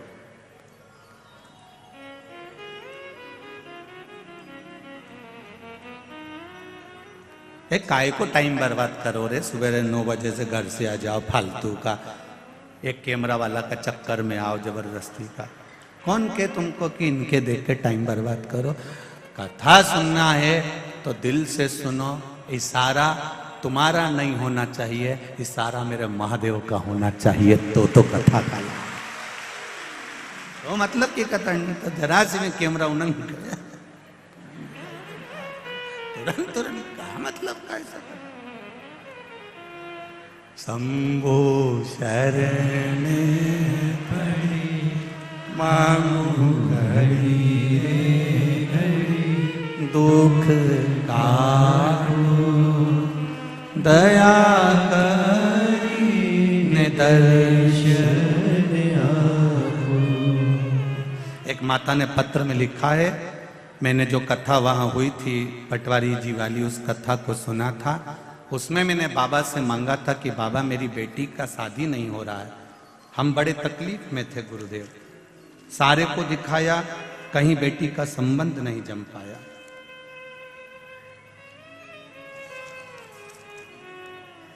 दीपाली राय इंदौर, दीपाली शर्मा इंदौर से हैं जिन्होंने पत्र भेजा। आप ही हैं? श्री शिवाय नमस्तुभ्यम। गुरुवार पिछली बार आप इंदौर जीतू पटवारी जी की कथा में जुलाई के महीने में आए थे। मैं क्या बखान करूं, भगवान शंकर से प्रार्थना करी थी कथा के पंडाल में बैठकर कि बेटी का संबंध हो जाए। कोई उसको मंगल बता रहा था, कोई कुछ बता रहा था, संबंध बहुत टाइम निकल गया था। कईयों ने कहा कि अब संबंध होने में तो देरी लगेगी, 2-3 साल और लगेंगे। तब बाबा की कृपा से मैं कथा में जाकर बैठ गई और मैंने कथा सुनी। उस कथा को मैंने जब जुलाई के महीने में श्रवण करी, बाबा से कहा बाबा, वो सियोर वाला महाराज कहता है कि 3 महीने में बाबा देता है, मैं भी आपका इंतजार करूंगी। और बाबा मेरी बेटी का संबंध 2.5 महीने के अंदर पक्का हो गया। मैं बाबा को प्रणाम करती हूँ। साधना शिव कृपा, बैठिए। श्री शिवाय नमस्ते। आप उसके भरोसे पर अगर कथा सुनने के लिए आए हो, विश्वास लेकर आए हो, फिर कहूंगा चैन सोने का सामान, कीमती सामान अपने घर पर रख कर आओ। यही कीमती सामान, ये सब संसार वालों को अच्छा लगता है, पर मेरे महादेव को तो केवल तुम्हारा 1 लोटा जल ही अच्छा लगता है, इसके सिवा कुछ। और कई लोग कहते हैं अंदर बहुत भीड़ है, हम कथा सुनने के लिए कैसे आए। हम पहले भी कथा में कहे हैं कि कबड्डी जो होती है, यहाँ जितने बैठे हैं ना मेरे जीजा, भैरू जितने बैठे। और इनने खूब, कबड्डी का एक रूल होता है कि दुश्मन की पाली में जाकर पाली को छूकर आना। तो करते कबड्डी कबड्डी कबड्डी कबड्डी करते, पाली छुए और वापिस आ गए। जो पाली छूकर आ गया और किसी की पकड़ में नहीं आया तो समझ लो कि वो जीत गया। ये निश्चित है, ये निश्चित था। आपसे भी निवेदन है, मान लो कोई कहे कि बहुत भीड़ है, साफ कथा में पांव रखने की जगह नहीं है, तो भी पाली तो छू के चले जाना। एक बार उसके दरवाजे तक आ गए, एक बार उसकी चौखट तक आ गए, शिव के शिवालय तक आ गए, उसके मंदिर तक पहुंच गए, उसकी चौखट तक पहुंच गए, उज्जैन महाकाल की नगरी तक पहुंच गए, फिर भले मंदिर गए ना गए, ओमकारेश्वर की धरा तक पहुंच गए, भले मंदिर गए चाहे ना गए, उसकी पाली तो छूकर आ गए, मतलब जीत गए निश्चित। तेरे मंदिर में आना मेरा काम है और मेरी बिगड़ी बनाना तेरा। तेरी चौखट पर मैं आ गया, अब दर्शन दिखाना तेरा काम है। कभी एयरपोर्ट जाना, फ्लाइट में बैठने के लिए जाओगे और अंदर जाकर एक बार तुमने तुम्हारी एंट्री कर ली, उसके बाद में तो एयरपोर्ट वाले तुमको ढूंढेंगे फ्लाइट में बिठाने के लिए कि दादा गया कहाँ, और तुम जाओ और बाथरूम में छुप के बैठ जाओ, मत मिलो। वो 25 बार अनाउंस करेगा, भैरू ओ भैरू, ने बार बार कहेगा कमला भाई किनांग है, ओके बुलाओ, ओके हवाई जहाज में बिठाना। तुम जाओ मत ही, तुम्हें जबरदस्ती पकड़ के हवाई जहाज में बिठाएगा, क्योंकि उसको मालूम पड़ गया तुम अंदर आ गए हो। अब तुम अंदर आ गए हो मतलब फ्लाइट तुम्हारे चक्कर में रुकेगी और तुमको बिठाकर ले जाएगी। इसीलिए तुमसे निवेदन, एक बार उसके दरवाजे तक पहुंच जाओ, फिर तो वो तुम्हें पकड़ कर ले ही जाएगा, ये निश्चित।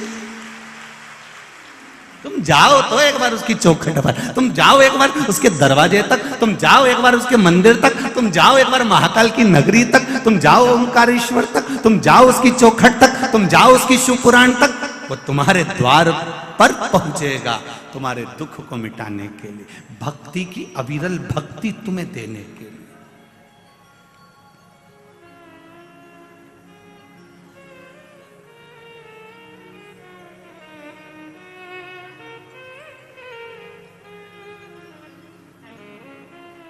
ये जो नजारा है आपका भक्ति का, ये पूर्व में कभी देखा नहीं।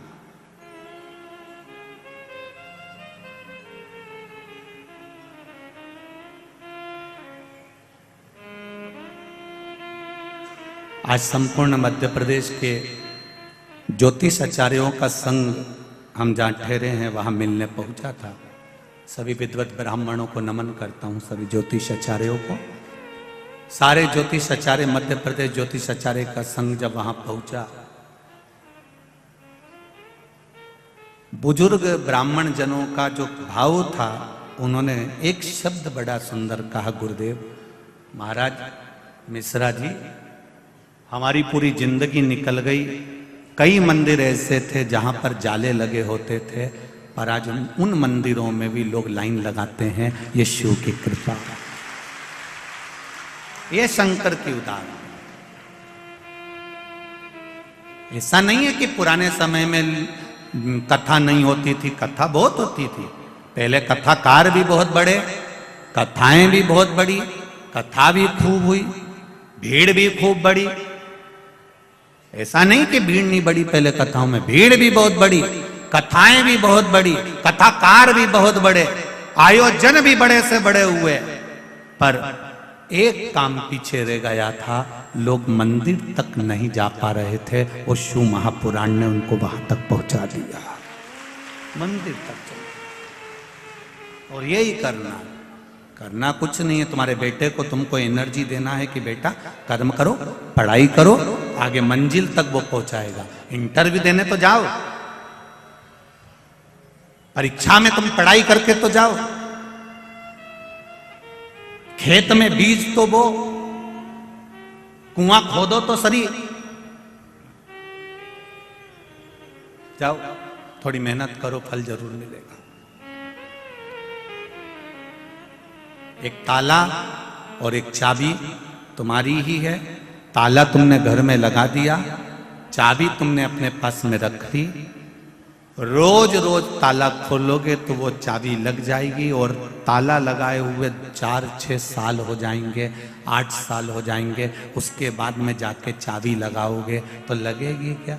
उसमें फिर आप कहोगे इसमें जंग लग गया है, उसमें जंग लग गया। हवा भी लगी, पानी भी लगा, उसमें मिट्टी भी लगी, तो चाबी वही है, ताला भी वही है, बस उसमें वो लग नहीं रही, खुल नहीं रही। फिर तुम जब समझदारी करोगे तो क्या करोगे? अंदर से कहीं से तेल लेकर आओगे और फिर वो तेल ऑयल उसमें ताले में डालोगे, फिर थोड़ा सा यूं यूं बजाओगे, बजाने के बाद भी नहीं खुले तो फिर चाबी को थोड़ा सा घिसोगे, फिर तुमने चाबी भी घिसी परंतु फिर भी नहीं लग रहा। तो किसी ने कहा एक काम करो रे, एक डब्बा में घासलेट को तेल भरी लो और घासलेट का तेल भर के ये ताले को में डुबई दो।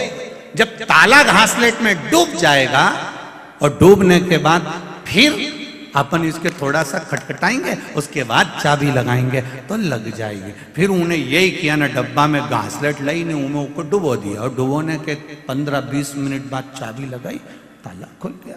बस ये मन ताला है और भक्ति की चाबी है, इसको खूब लगाओ। इस मन में जब काम, लोभ, आसक्ति, वासना और तृष्णा जम जाती है तो ताला खुलता नहीं है, ये मन भगवान तक जाता नहीं है, खुल ही नहीं पाता।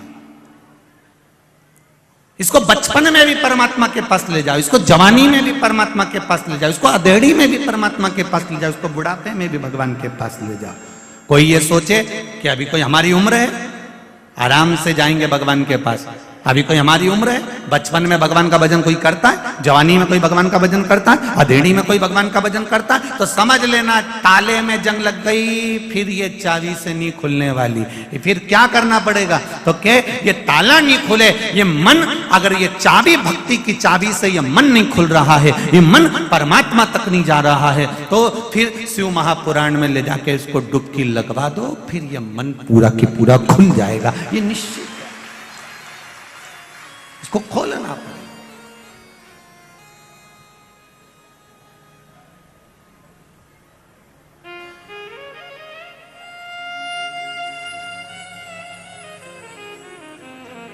मेरे भोले तेरा सहारा है, मेरी नैया का तू हमने तेरे भरोसे पर करा, तेरे विश्वास पर करा। हम भगवान के मंदिर जाते रहे, रोज ताला खोलने का प्रयास करते रहो, रोज चाबी लगाते रहो, खुलेगा, ये निश्चित है, एक दिन खुलेगा जरूर। पर विश्वास रखकर आप परमात्मा की भक्ति को धारण करो। मेरा आप सबसे निवेदन है, कथा में भीड़ बढ़ाने के लिए कभी मत जाना। और यहां भी आप लोगों से भी कहूंगा एक बात, भीड़ बढ़ाने मत आओ, या कोई तुमसे कहे कि एक बार चल तो सही, अपने ऊका भी कहना नहीं मानना। तुम तो तुम्हारा रोटी खाओ ना, चद्दर ओढ़ के सो जाओ, मत आओ। या वैसे ही जगह नहीं दादा, वही करो, भीड़ बढ़ाने मत आओ।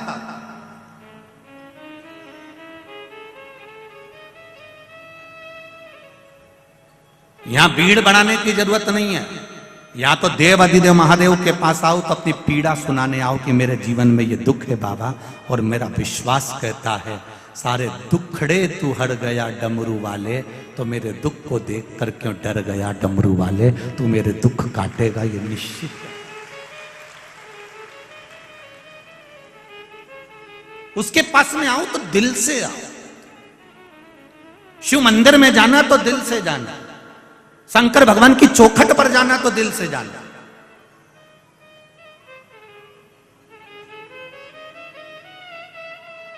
जरा सा तुम फोन पे बात करो और तुम्हारा मन नहीं लगे तो तुम्हारी धर्म पत्नी पहचान जाती, जरा सी देर में। वो मायके गई और तुमने फोन पे बात करी, उसने फोन लगाया और तुमने बात करी, और तुम्हारा मन नहीं लगे नहीं तो उतनी देर में समझ जाएगा कहां हो। दिन भर फोन पे बात नहीं करते, कम से कम 5 मिनट तो अच्छे से कर लिया करो। कहां लगे हुए, तुम्हारा मन नहीं लग रहा मुझसे बात करने में? इतनी देर में तो बस वो समझ गई, मन ना लगा तो केवल फोन पर समझ जाते हैं। आप मंदिर गए, शिव कथा में गए, भगवान के भजन में गए, जबरदस्ती जाके बैठ गए, मन नहीं लगे तो भगवान भी कह देगा काय को आ गई री कमला, काय आई है। कौन न कहो तेरे को कि यहां जा, कौन कह रहा? मन लगे तो जाइए, दिल लगे तो जाइए। शिव के मंदिर में भी जाओ, जब घर से एक लोटा जल भर कर लेकर जा रही हो, परिंडे में से, हंडे में से, नल में से एक लोटा पानी भर कर लेकर जा रही हो, तो तुम्हारा दिल, घर के लोग पूछे कहां जा रही हो मां, बेटा कहां जा रहे हो? शिव मंदिर तक जा रही हूं, शंकर भगवान को जल चढ़ाने जा रही हूं, शिव से अपने हृदय की बात कहने जा रही हूं, क्योंकि मेरे दिल की बात कोई नहीं सुन सकता। जिससे कहूंगी वो हंसेगा, सुनेगा तो मेरा महादेव सुनेगा, उसके सिवाय कोई नहीं सुन सकता। कौन सुन? एक पत्र आया है, देखिए।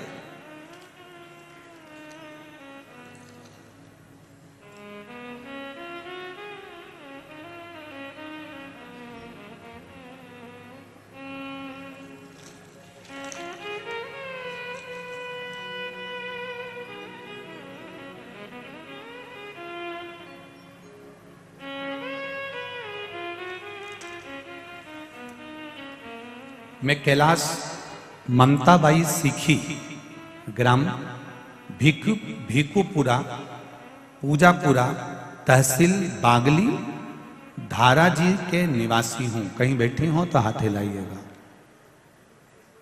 कहीं बैठी हो तो दोनों हाथ, आप ही हैं? श्री शिवाय नमस्तुभ्यम, दोनों हाथ हिला दो एक बार ऐसा। हर हर महादेव।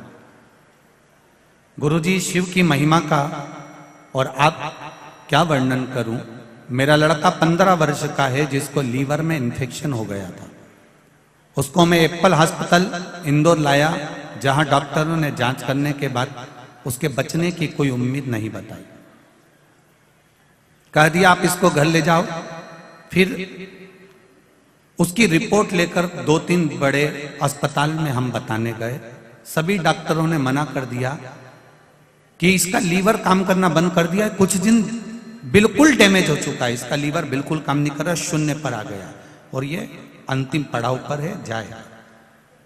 विशेष जुपिटर अस्पताल जो कि 3 इमली इंदौर में है, वहां पर भी गए और डॉक्टरों से बोला कि आप एडमिट तो करो, कम से कम मेरे बच्चे को देखो। तो भर्ती करने का मना कर दिया। भर्ती करने के फिर हमने जब बोला तब जाकर बाबा की कृपा से उनको भर्ती करने के जांचें शुरू हुई। डॉक्टर ने बोला इनका लीवर खत्म हो चुका है, जिसका कोई इलाज नहीं है, आप पैसे बर्बाद मत करो, आप इसे घर ले जाओ, इसे कोई भी डॉक्टर नहीं बचा सकता। फिर मेरी पत्नी रात 10 बजे डॉक्टर के पास गई और बोली आपने अपना काम किया है, बाबा से विनती करती हूं मैं, आप इसका थोड़ा तो इलाज करो, मेरे बच्चे को बचा लो, 15 साल का है। काम करने, डॉक्टर कहते हैं हमें अपना काम करने दो, आपको जो करना है करो, हम 2-1 दिन रखेंगे, बाकी इसको छोड़ देंगे। फिर मैं बाबा की कृपा से मेरी सहेली को मैंने फोन किया, फिर उसने मुझे सीहोर का रुद्राक्ष दिया। वो रुद्राक्ष हमने जल गलाया, शिव जी को जल चढ़ाना प्रारंभ करा। शंकर पर चढ़ा हुआ जल लेकर आई। डॉक्टर ने मना कर दिया था कुछ देने से, हमने आधी चम्मच से भी आधी चम्मच उसको डॉक्टर से हाथ जोड़कर उस जल को उस बच्चे को श्री शिवाय नमस्तुभ्यम का मंत्र बोलकर पिला दिया। आप पर्चा टीवी पर भी पढ़ सकते हैं। सुबह 8 बजे की रिपोर्ट आई और 8 बजे की रिपोर्ट में उसमें जो वहां माइनस में जा रहा था लीवर, पूरा डैमेज की ओर था। तब हमने आधी चम्मच जब पानी पिलाया तो फिर शाम को 9 बजे रिपोर्ट आई। डॉक्टर ने कहा इस बच्चे का लीवर काम करना प्रारंभ कर दिया है और 40% ठीक हो चुका है। जब 40% ठीक हो गया, फिर हमने रुद्राक्ष को पानी में गलाया, फिर शिव जी को चढ़ाया और फिर पानी पिलाया। डॉक्टर ने 4 दिन के अंदर, हमारे उन डॉक्टरों को भी धन्यवाद देती हूं जिन्होंने 4 दिन के अंदर मेरे बेटे का लीवर 100% काम करना प्रारंभ कर दिया और मेरा बच्चा स्कूल जाने लगा, छुट्टी हो गई हम बाबा को धोख लगाने प्रणाम करने के लिए आए हैं। तेरी कृपा बिना कुछ नहीं हो सकता मेरे महादेव। मैं कैलाश गहलोत, मोबाइल नंबर मेरा ये है और बाबा की कृपा से हम प्रणाम। अब ठीक है बाबू, श्री शिवाय नमस्ते। हम बैठिए। हर हर महादेव। तेरी कृपा बिना ना हिले एक भी अणु, लेते हैं श्वास तेरी कृपा से तनु। हम फिर कहेंगे, कथा सुनने आप लोग आए हैं, भले आपको 4 घंटे लग रहे हो, 5 घंटे लग रहे हो, पर उसके द्वार पर जाकर आप कथा सुन रहे हो, बैठकर कथा सुन रहे हो। जितने लोग आस्था पर सुन रहे हैं, जितने लोग फेसबुक यूट्यूब पर सुन रहे हैं, मैं निवेदन करूंगा, मेरा बाबा क्या देगा ये तो मेरा डमरू वाला ही जान सकता है। मैं बताना वो क्या देगा, वो उसके हाथ में, ये उसके हाथ में। तेरी कृपा बिना न हिले एक भी अणु, लेते हैं श्वास तेरी कृपा से तनु तनु। बखान क्या करूं मैं राखों के ढेर का, चपटी भभूत में खजाना कुबेर का। अब दिल से रिझाओ। भगवान विष्णु जी ने, भगवान शिव जी ने ब्रह्मा जी से कहा, ब्रह्मदेव सृष्टि की रचना करिए और सृष्टि को आगे बढ़ाइए।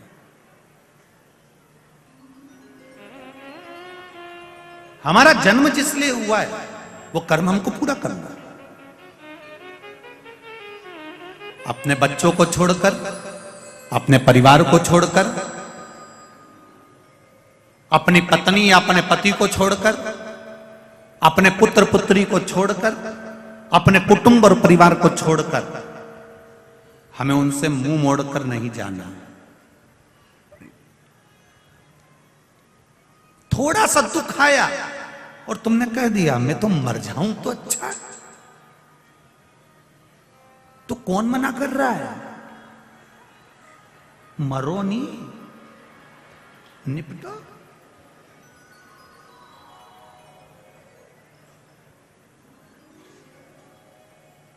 पर नहीं मरूंगी मैं अभी दिवाली पे तो हमने फ्रिज लिया है, फ्रिज का पानी दूसरा पियो और मैं यूं मरीज जाऊं। नहीं मरो। मानव का शरीर मिला, इतना जोरदार मिला है। 84 लाख भी योनि है ये मनुष्य का शरीर। 83,99,999 योनि काटने के बाद ये शरीर मिला। कितनी योनियां काटी रे, माता का जू बने और किसी ने निकाल के ना अंगूठा पे धर के निपट ही दिया। फिर खटमल बने ने खटिया में घुस गए और किसी ने घासलेट का तेल डाली ने धूप में पटकी दिया, निपट गया। मछली बने तो निपटा दिया, मच्छर बने तो निपटा दिया। कितनी योनियां ली, पर उस योनि में हमने नहीं किया कि मच्छर बोला। कभी तुमने कभी मच्छर से बात करना, मच्छर बोले कि मैं सुसाइड करूंगा? मच्छर भी नहीं बोले, भले मैं नाली के पास पड़ा रहूं, भले मैं पड़ा रहूं, पर नहीं करूंगा सुसाइड, चाहे कुछ भी हो जाए, नहीं मरूंगा। मक्खी नहीं मरना चाहे तो तुम्हें कौन ने अक्ल दे दी कि जरा सा कर्जा बढ़ गया, जरा सा दुख बढ़ गया, जरा सा टेंशन बढ़ गया, जरा सी परेशानी आ गई और तुम क्यों कि मर जाऊं तो अच्छा? जब मच्छर नहीं मारे ना खटमल नहीं मरे, तुम काहे को मरो? नहीं मरो, जा। कर्जा ही हुआ है ना, देखा जाएगा। जिंदा रहेंगे तो चूकेगा, और अगर कर्जा लेके मर गए तो अगला जन्म भैंस का मिलेगा, और भैंस का जन्म मिलेगा तो जिसका कर्जा है उसी के घर में रहेंगे और वो सेठ जी दिन भर दूध निकाल निकाल के पिएगा। तो इससे अच्छा है कि मैं भैंस नहीं बनूंगी, मैं तो अगला जन्म मेरे को भैंस का नहीं चाहिए, तो मैं तो कर्जा चुका के मरूंगी। कोई तुमसे कहे कि कर्जा हो गया, इतना हो गया, चुकाना पड़ेगा, आएगा तब दूंगे, आएगा तब देंगे, मना नहीं है। हम बिल्कुल मना नहीं करें तुमसे कि हम नहीं देंगे, देंगे, पर आने दो जरा वो। तो इतनी, जब तुम्हारे पास 1 रुपया भी नहीं है तो इतनी खुश होकर तैयार वैयार होकर कथा में क्या हो जाती है? नो, सियोर वाला महाराज बोला है, भगवान की कथा में मुसद्दी लाल जैसे नहीं जाना। भगवान के पास जाना और भगवान के चरणों में जाना तो हमेशा खुश होकर जाना। हमने पहले भी कहा, तुम शिव जी को 1 लोटा पानी भी नहीं चढ़ा सकते, कोई बात नहीं, तुम उसके दरवाजे के सामने से भी निकलो ना तो उसको मुस्कुरा कर चले जाओ। शंकर भगवान भी टेंशन में रहेंगे, पगली हंसी क्यों थी, क्यों हंसी? और अगर तुमको ऐसा लगता है कि सियोर वाला महाराज गलत कह रहा है तो अभी तुम यहां से रास्ते से जाना, कहीं का दुकान वाला बैठा हो तो तुम मुस्कुरा के चली जा, आधा टेंशन में पड़ जाएगा। कौन थी, कौन, ये मुस्कुराई क्यों? और रोज 2-3 दिन उसको मुस्कुरा के चले जाओ, रात की रोटी चली जाएगी बापड़ा, रात भर सोचेगा ठीक कौन। 82 साल की थी, धोला धोला बाल था, मुंडा में 6 दांत थे, पर दुकान के सामने रोज आती है और रोज हंस के जाती है। वो भी अपनी पत्नी से कहेगा, एक बुढ़िया बहुत परेशान करके रखी, मेरे को रात रात भर नींद नहीं आ रही। क्यों, क्या हुआ? बस वो दरवाजे के सामने आ, दुकान के सामने, और मुस्कुराए और चली जाए। तुम मुस्कुरा दो, नींद उसकी गई जाए। तुम एक बार शंकर जी के मंदिर चल जाओ, पानी भी नहीं है, लोटा भी नहीं है, जल भी नहीं है, बेलपत्र भी नहीं है, पर रोना नहीं, उसके मंदिर में जाकर मुस्कुरा कर जाना, नींद उसकी उड़ जाएगी कि मेरा है, ये मेरा है। इतना कर्जा है इसके माथे पर, इतनी तकलीफ में चल रहा है, इतना दुख है इसकी जिंदगी में, तो भी मेरे मंदिर में मुस्कुरा कर आता है। तो पार्वती जी भी शंकर जी से कह देगी, और मत सुनो, बेचारी रोज मुस्कुरा के आती है, इसलिए आती है कि तुम कुछ तो कह दो। शंकर जी ने भी कह दिया, आ जान दे मेरे मंदिर के सामने, आ जान दे जरा। और जो मंदिर के सामने मुस्कुरा कर गई, शिव जी ने भी कह दिया, जा अब ऐसी ही मुस्कुराती रहे जिंदगी भर आनंद कर। अब तुम रोज रो रो के जाओ, भगवान में तो गणी दुखी हुई गई, भगवान में तो बड़ी दुखी हो गई। तो भगवान, पार्वती जी भी शंकर जी से कह रही, तो रोज का रोना यही है। भगवान भी कह देगा, ओ रोती रहे, जा मुस्कुराओ उसके दरवाजे पर, स्माइल प्लीज। फोटो वाला भी कहता है, कैमरा लेके 1 मिनट, कितनी देर लगे फोटो खींचना में?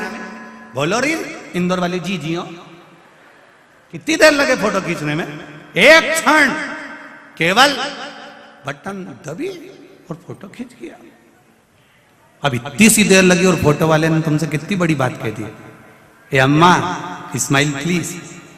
फिर अम्मा तुरंत पल्लू वल्लू ले, अम्मा के भी मालूम है कि अगर फोटो बिगड़ी गया नहीं तो कई काम करनी दादा, कई काम करनी।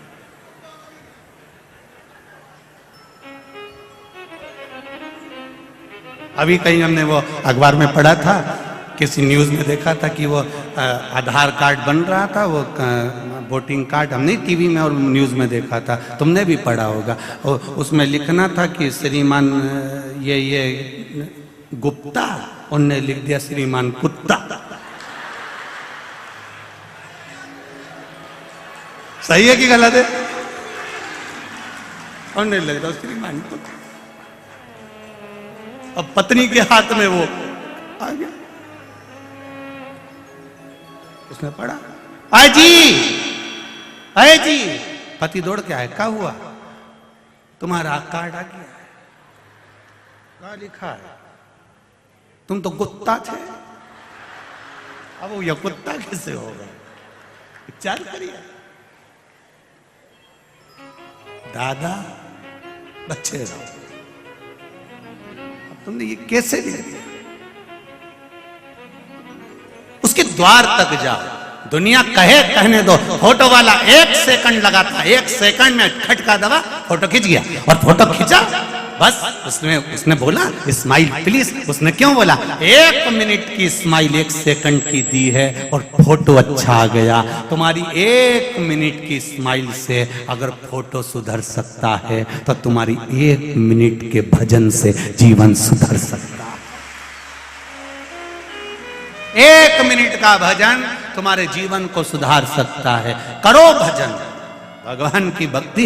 1 मिनट का समय निकालो, भगवान के मंदिर जाओ। हम पहले भी कहे 24 घंटा परमात्मा ने दिया है, 24 घंटा भजन नहीं कर सकते तो कम से कम 12 घंटा करो। 12 घंटा नहीं कर सकते तो 6 घंटा करो। 6 घंटा नहीं करो तो 3 घंटा। 3 घंटा नहीं करो तो 2 घंटा भजन करो। 2 घंटा नहीं करो तो 1 घंटा करो। 1 घंटा भजन नहीं करो तो 15 मिनट। 15 मिनट नहीं करो तो 5 मिनट। 5 मिनट नहीं करो तो 1 मिनट करो। और 1 मिनट भी नहीं करो तो चुल्लू भर पानी में डूब मरो। जब 1 मिनट तुम परमात्मा का भजन नहीं करो तो क्या मतलब? ऐसा जीवन किस काम का कि 1 मिनट भगवान के लिए नहीं निकाला? रोज अपने घर पर क्यों मैं मंदिर जाऊंगी, भगवान शंकर को जल चढ़ाऊंगी, शिव जी को पानी चढ़ाऊंगी, मेरे बीच में कोई नहीं बोलेगा, मैं शंकर जी का गुणगान करूंगी, शिव मंदिर की ओर जाऊंगी।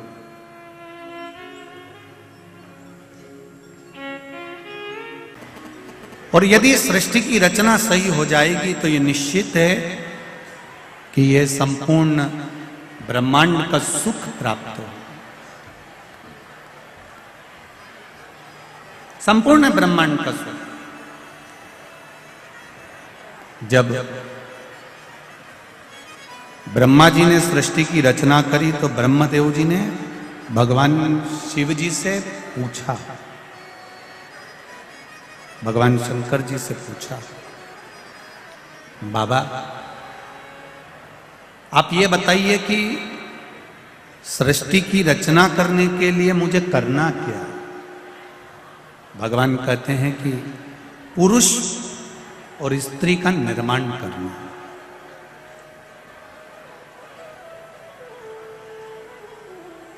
एक बात अपने जीवन में उतार कर रखी है, परिवार, कुटुंब, रिश्ते नातों से हमको मुंह मोड़कर नहीं जाना।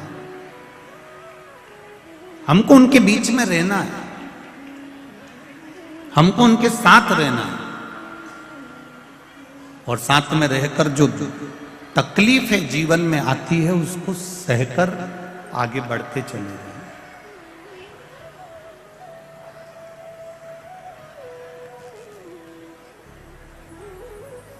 देखा, ब्रह्मदेव से कहा सृष्टि की रचना करो। ब्रह्मा जी ने जंघा से मनु और शत्रुपा को प्रकट कर दिया, हृदय से दक्ष जी को प्रकट कर दिया।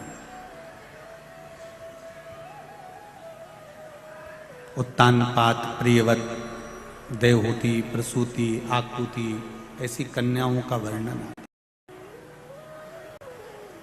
हृदय से ब्रह्मा जी ने दक्ष को प्रकट किया।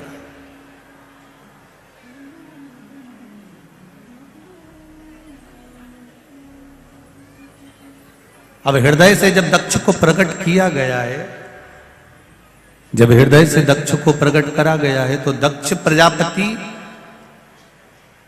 के साथ में माता प्रसूति का विवाह हुआ।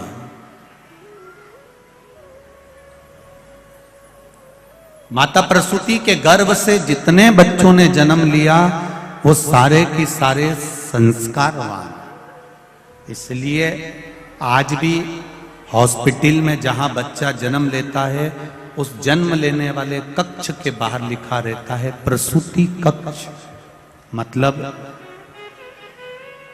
दक्ष प्रजापति की धर्म पत्नी का नाम आज भी हॉस्पिटल में प्रसूति कक्ष के रूप में लिखा होता है कि यहाँ माता प्रसूति के गर्भ से बच्चों ने जन्म लिया था तो वो सारे बच्चे संस्कारित थे।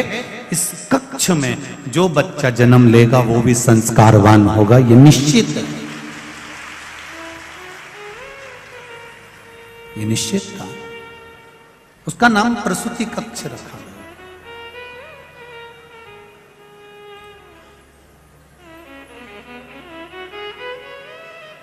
शिव महापुराण की कथा एक बहुत अच्छी बात कहती है, जरा ध्यान दीजिएगा। धन चले जाएगा, तो वापिस आ जाए,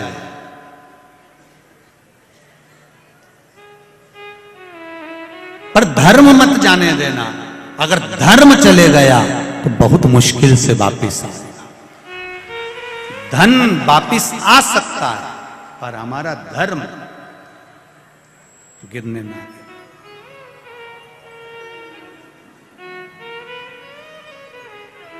बहुत अच्छा लगा जब कोरोना महामारी का क्रम चल रहा था। आप लोग तो सब इंदौर के निवासी हो, आप लोगों को तो मालूम होगा। हम तो केवल कुछ थोड़ा बहुत अखबार आदि से जो देख लेते हैं, मीडिया पर पढ़ लेते हैं, उसका स्मरण रहता है। कोरोना महामारी में कितना कितना त्राही त्राही मची, हर तरफ कहीं ना कहीं हाहाकार मचा हुआ था।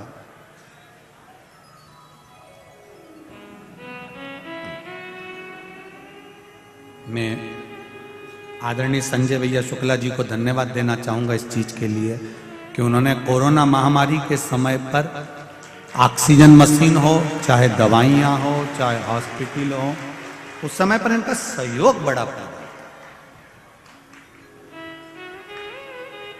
और सत्यता है, ये एक धर्म की जो ध्वजा है, ये सम्मुख होना चाहिए।